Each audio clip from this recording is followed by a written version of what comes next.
hadir di tengah-tengah kita semua.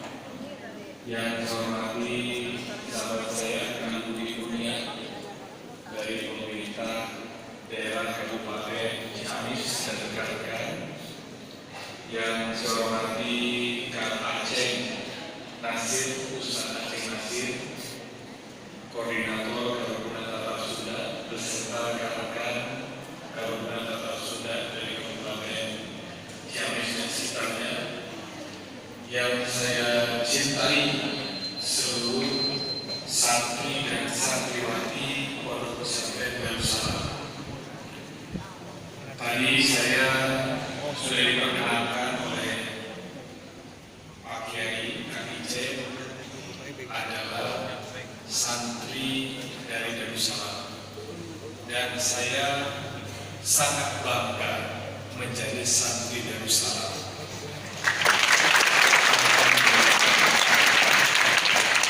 Kalau saya bertemu dengan para kiai sepuh di berbagai macam tempat lain, pada saat saya memberikan ceramah-ceramah di perguruan tinggi, atau saya bertemu dengan kalangan-kalangan tokoh di tingkat nasional dan berbincang-bincang dengan pondok pesantren tentang pondok pesantren, saya tidak pernah lupa menyampaikan bahwa saya adalah santri dan alumni dari Pondok Pesantren Darussalam Ciamis.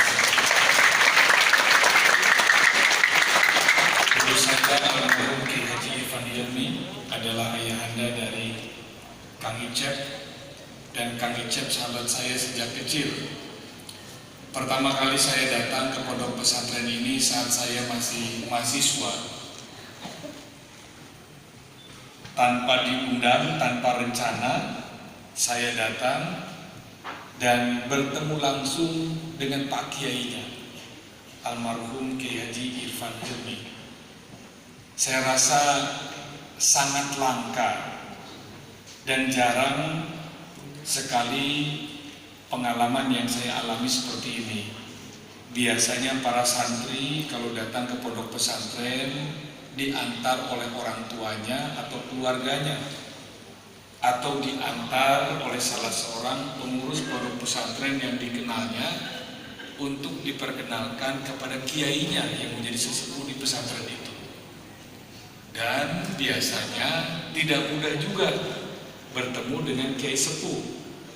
Mungkin kadang-kadang harus menunggu di masjid lebih dahulu pada subuh atau pada asar atau pada duhur.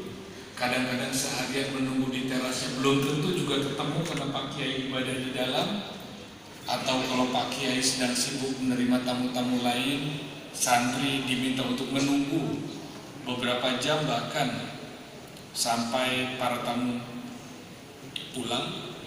Namun pengalaman tersebut berbeda dengan saya. Ketika saya datang ke pondok pesantren ini di tahun 90-an, begitu saya datang, saya parkir, saya menyampaikan salam, assalamualaikum warahmatullahi wabarakatuh. Pak Kiai sedang berada di depan rumah yang barusan saya disambut oleh Kang Icep, sedang mengaji, membaca Al-Quran, dan beliau sendiri. Saya langsung melepas sepatu saya dan langsung mencium tangan beliau. Saat itulah saya belajar kepada beliau. Sekalipun tidak secara khusus, saya mondok seperti adik-adik sekalian para siswa di pondok pesantren ini, tetapi sebagai murid, sebagai santri, saya belajar bagaimana kehidupan pesantren ini berlangsung dari hari ke hari. Saya belajar dan menimba ilmu bagaimana Pak Kiai mengajarkan nilai-nilai spiritualitas yang menjadi ciri dasar dari pondok pesantren ini. Saya mempelajari bagaimana Pak Kiai menebarkan kebaikan, kasih sayang kepada santri-santrinya, keluarga, dan seluruh masyarakat yang ada di Ciamis.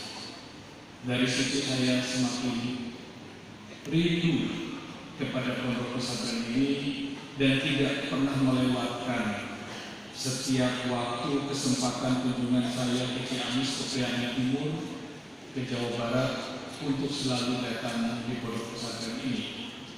Saat saya datang, saya sebagai mahasiswa. Setelah lulus mahasiswa, saya bekerja di Jakarta sebagai pegawai atau profesional. Saya juga datang kemari. Lalu kemudian saya merintis karir di dunia politik, pada satu di Partai Golkar.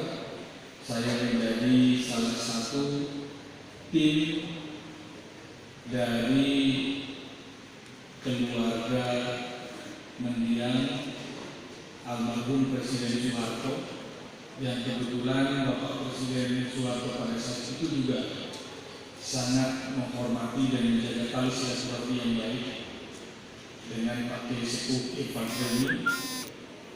Pada saat kemudian saya menjadi politisi dan menjadi anggota DPR RI, saya juga sering berkunjung kemari. Setelah itu